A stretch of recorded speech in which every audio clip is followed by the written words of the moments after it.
Пристъпвам тихо в уютното пространство на галерия Париж. Искам да се докосна до ангелите на художника Димитър Минков, които ще ме отведат на едно различно пътешествие – в дебрите на вярата. Ангелите са в платната, хората са срещу платната и това е тяхната среща лична. Ако я нямаш вярата, не ги разпознаваш нещата. Но ако я имаш, вече се чувстваш като у дома си. Смирено влизаш в домът на Господ, в чието подножие е сякаш цялата земя, цялата вселена, домът на нашия небесен Отец, а до него най-близките му помощници, ангелите-пазители, тези, които никога няма да те оставят да паднеш, а нежно ще те завият с крилата си.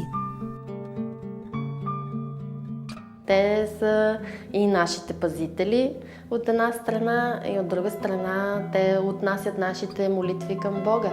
Така Той ни чува по-добре и по-бързо достигат молитвите ни до Него, така че без ангелите и хората не могат, но и ангелите не могат без хората.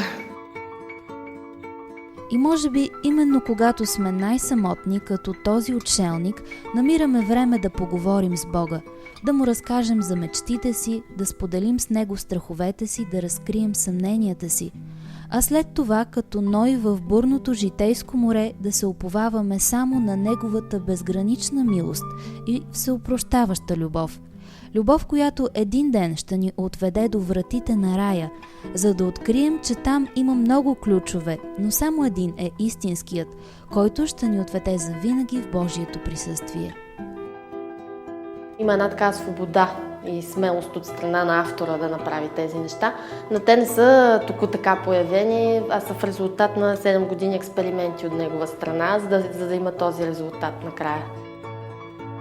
Дали ще успеем да смирим себе си и да видим онова, което се крие зад затворените дървени капаци на прозорците в платната на Димитър Минков?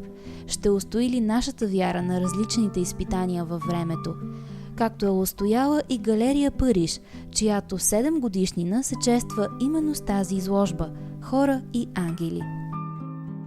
Молитвата е просто да успеем да останем такива каквито сме, да устоиме, да продължиме да отстояваме нашите принципи, да не се подаваме на комерциалното, да не се плъзгаме по лесното и да продължиме така да имаме тази вярна публика, която и да се увеличава във времето.